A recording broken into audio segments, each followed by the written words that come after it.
ये D chart जिसको बोलते हैं, वर्ग कुंडली जिसको बोलते हैं, उसके बारे में बात करने का प्रयास करेंगे। मैंने एक तो पहले भाषण दे दिया है जिसमें थोड़ा बहुत समझाने की कोशिश की है।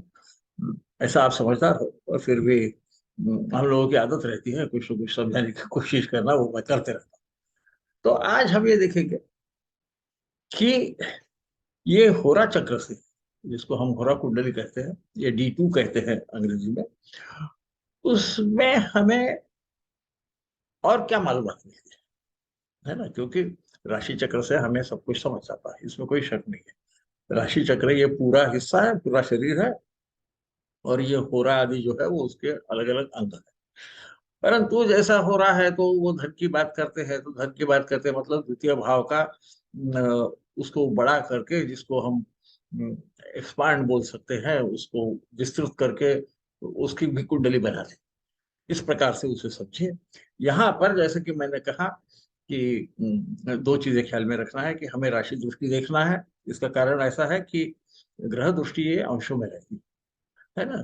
तो इसलिए जैसा कि आप देखोगे कि होरा चार्ट में भी हो जाएगा ऐसा कि राहु और केतु एक ही घर में बैठ जाए।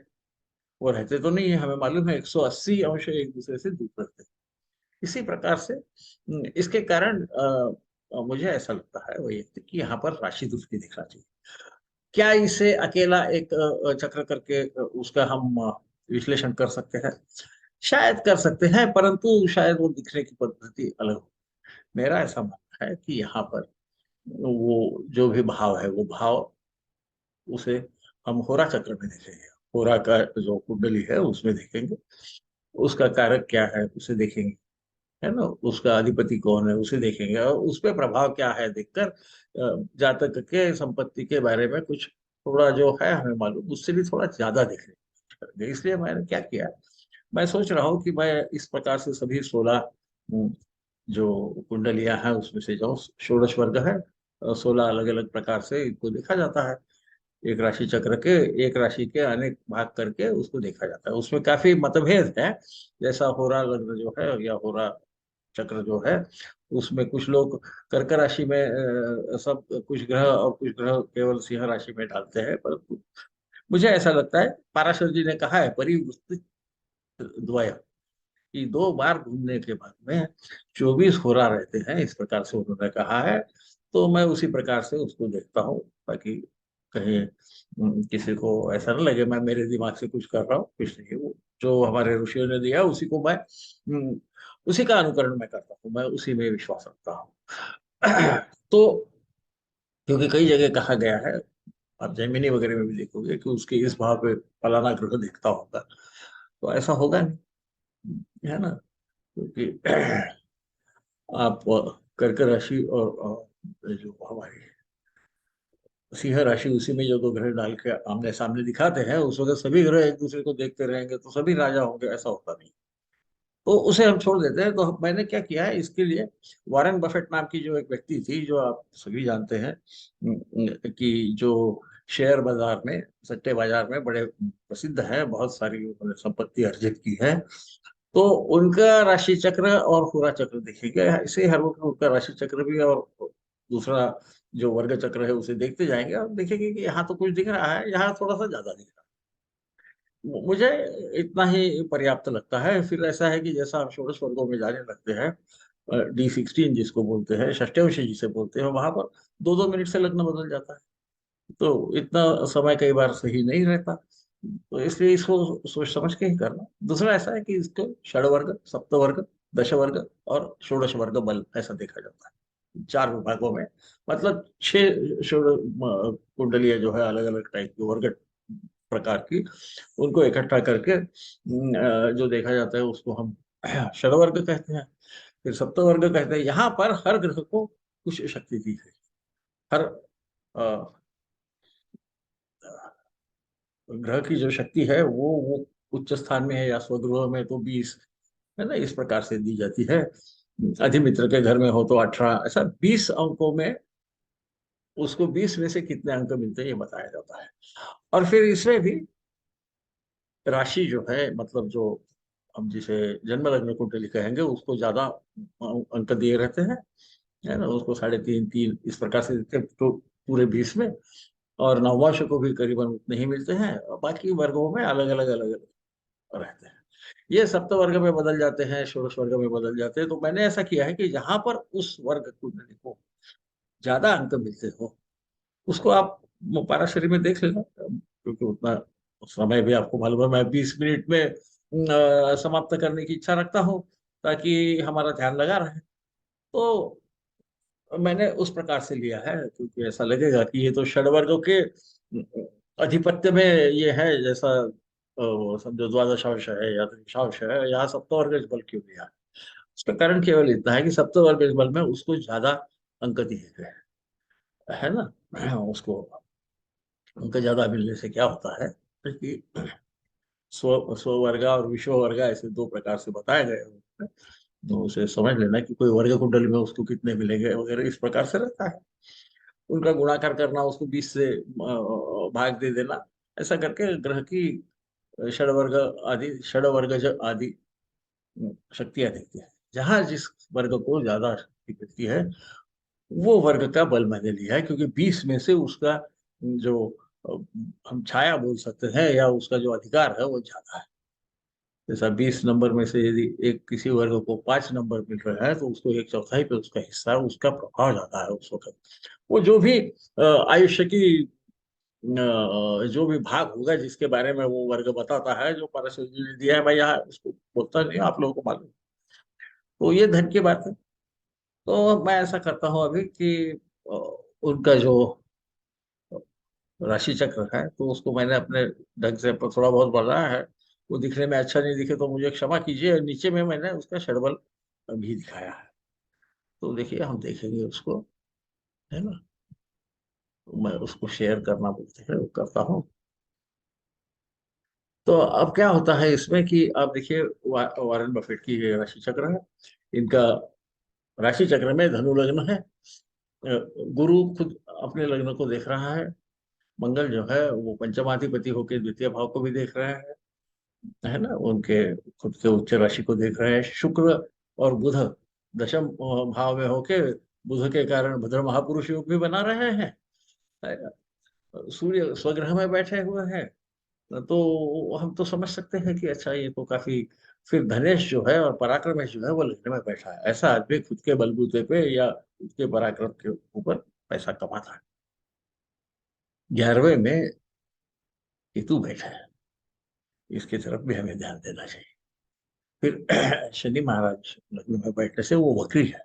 हालांकि वो दिग्बल में कम है, और माफ कीजिए, षडबल में कम है, परंतु वो वक्र होने से, वक्री ग्रह अपने शक्ति से 3 गुना शक्ति से युक्त होता है, या अपने आयुर्दाय में आपको पता है। तो मैं उसे फिर से बोलना तो नहीं चाहता।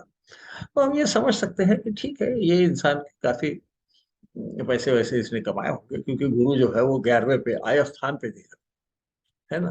वो कमाने का जरिया क्या होगा? तो शनि जब दशम भाव पे देखता है, तो हो सकता है कि किसी प्रकार का आप बोलिए कमीशन बोलिए या कोई शेयर मार्केट बोलिए, इस बारे में उन्होंने कुछ न कुछ किया होगा। शुक्र भी बैठा है, तो कपड़ों से संबंधित कुछ होगा। बुध है, बुध खुद ही व्यापारी है। तो गुरु धन का कारक है, तो धन कारक गुरु देख रहा है, अपने घर को भी देख रहा है, तो ये काफी अच्छे आर्थिक स्थिति में होंगे, ये तो हम समझ ही सकते हैं। फिर हो रहा है और क्या। तो होरा चक्र जो है वो दाहिने साइड में दिया है। और मैंने यहाँ D2 ऊपर में लिखा है, देखिए, है ना। यहाँ हम देखते हैं कि धनेश जो है इस कुंडली में, यहाँ पर अब हम होरा चक्र को देख रहे हैं। धनेश जो है वो बुध है। वो मित्र के घर में सप्तम स्थान में बैठा हुआ है। और उसको आप देखोगे कि करीबन बुध को 13.95 गुण प्राप्त हो रहा है।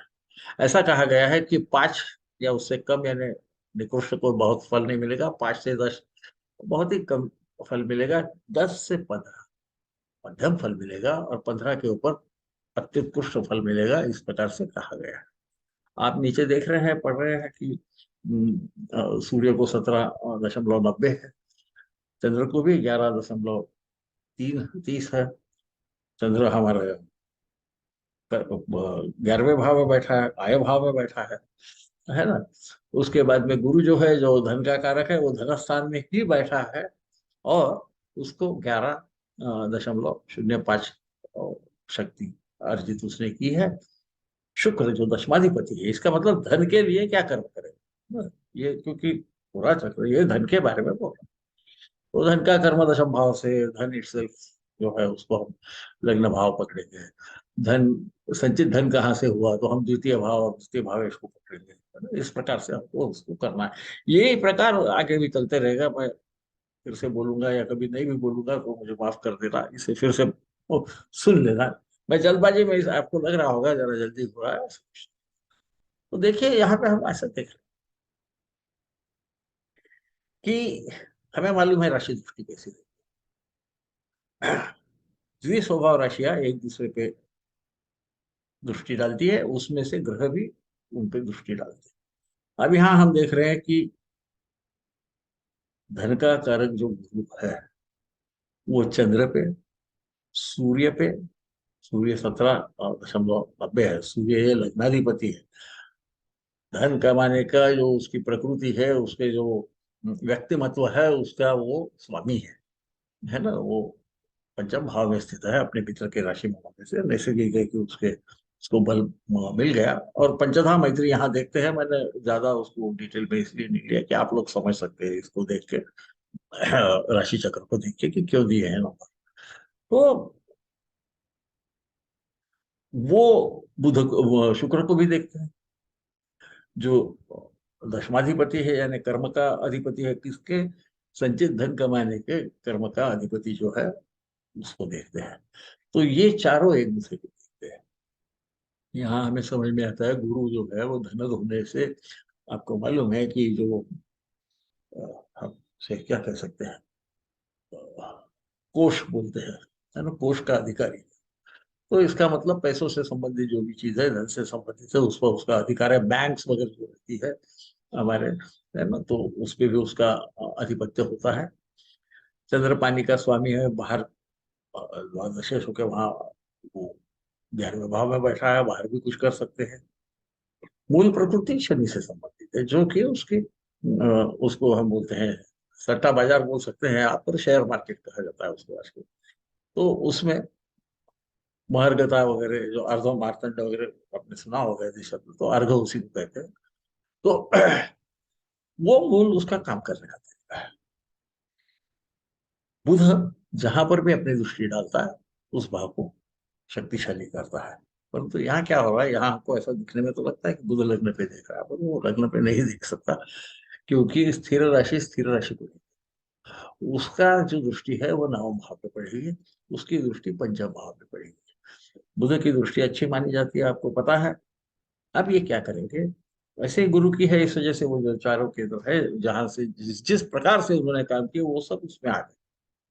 देखिए मैं बताना भूल सकता हूँ, परंतु उनकी जो कंपनी है जिसके नाम से वो जाते रहते हैं, बर्कशायर हैथवे नाम से, वो मूलतः टेक्सटाइल की कंपनी थी, कपड़ों की कंपनी थी। शुक्र उसमें आधिपत्य रखता है। उन्होंने कोका कोला में बहुत सारे शेयर लिए थे, उसमें से भी उन्होंने काफी कमाया। द्रव पदार्थ पे चंद्र का अधिकार होता है ना। सरकार के लिए भी उन्होंने बहुत सारे काम किए। आप उनकी यदि जीवनी देखोगे तो आपको समझेगा कि गवर्नमेंट के लिए, सरकार के लिए, राजा के लिए काम किए। सूर्य इस प्रकार के काम दिखाता है। और इन सब का एक पे दृष्टि होके, द्वितीय भाव पे दृष्टि होने पर और धनेश्वरी होने से, इस सब मार्ग से उन्होंने संचित धन कमाया, उसमें अच्छी कमाई। केवल ये जो बर्कशायर शायर हैथवे कंपनी उन्होंने ली थी, जो टेक्सटाइल की थी, कपड़ों की थी, उसका स्वामी अष्टम भाव में बैठा है और चक्र में, वहां उनको दरअसल नुकसान हुआ। उस कंपनी को उन्होंने बाद में, जिसको बोलते हैं इन्वेस्टमेंट कंपनी या पोर्टफोलियो मैनेजमेंट कंपनी, लोगों के पैसे जमा करके उसमें उनको शेयर बाजार में इन्वेस्ट करके कंपनियों में जो बढ़ने वाली है इसकी कीमत, ऐसे में वो पैसा लगा के लोगों को पैसा कमा देने का, वो व्यवसाय के लिए। पर उन्होंने उसी कंपनी को उस हम क्या कह सकते हैं, उस रूप में बदल दिया। अब वो टेक्सटाइल की कंपनी नहीं। तो हम देख सकते हैं कि यहाँ से हमको काफी चीजें समझ में आ रही है कि क्या हो रहा है करके, है ना। अब क्या होता है कि यहाँ पर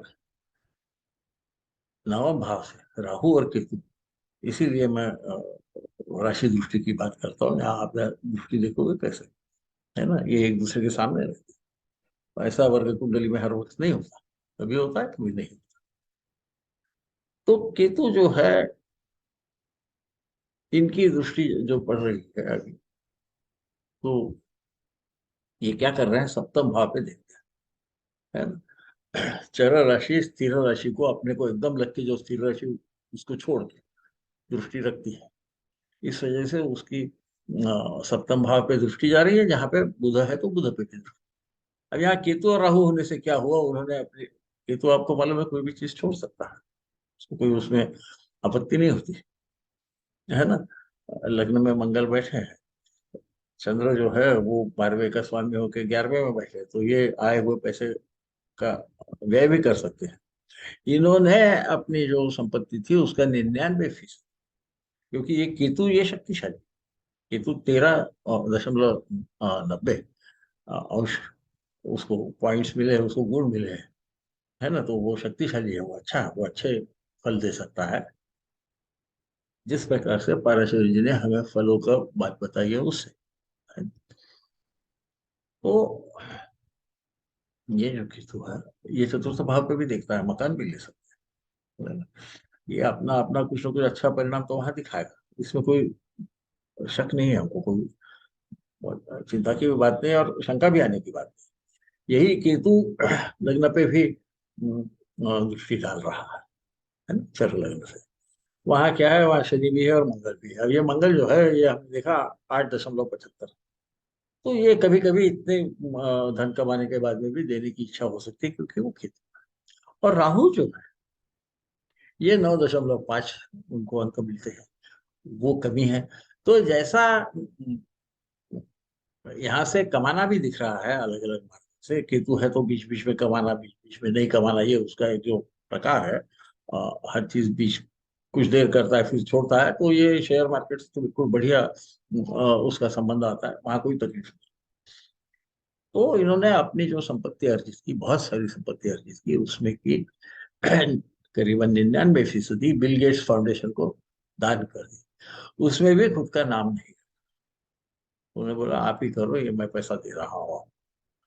तो ये ख्याल में रखिए कि यहाँ पर द्वादशेश 11वें में आया है, तो जो हमने आय की है उसका भी खर्चा हो सकता है, इसकी तरफ ध्यान देना चाहिए। द्वादशेश चंद्र है, होराट चक्र की बात कर रहा हूँ मैं, इधर के हमारे राशि चक्र की बात नहीं कर रहा हूँ, है ना।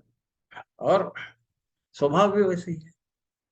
अब यदि हम अर्गला की बात करेंगे, तो केतु अच्छी अर्गला डालता है लग्न पे 9 भाव से, और राहु जो है वो हम बुरी नहीं कह सकते, हम ऋणात्मक अर्गला डालते हैं 9 भाव से, विप्रतम केतु कहा गया है। इसीलिए उनका जो मूल स्वभाव है, काहे के बारे में, संचित धन के बारे में, होरा चार्ट की बात चल रही, होरा चक्र की बात चल रही है, ये धन की बात करता है। तो वो मूल स्वभाव कैसा होगा उसी को वो दर्शा रहे हैं।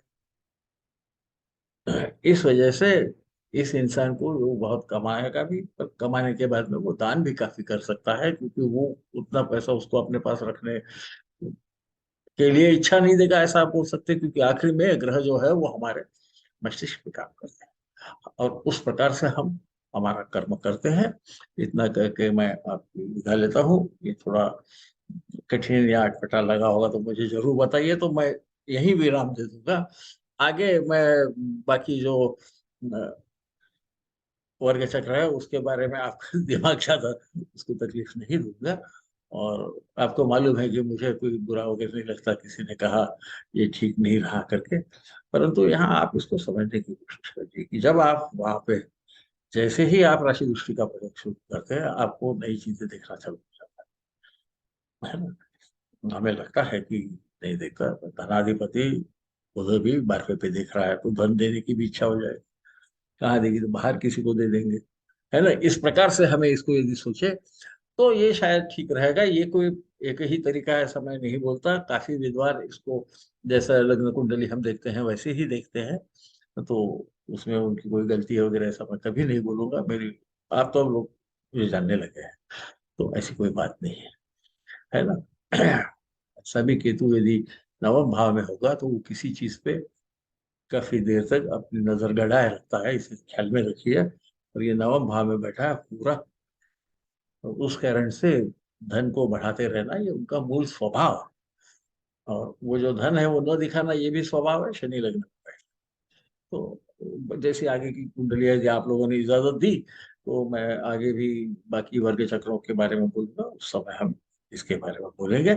इतना कह के मैं मेरे जबान को लगाम देता हूँ। ऐसे कहा गया है ना, आजकल नए लोग बोलते हैं, हम बोलते हैं विराम देते हैं हमारे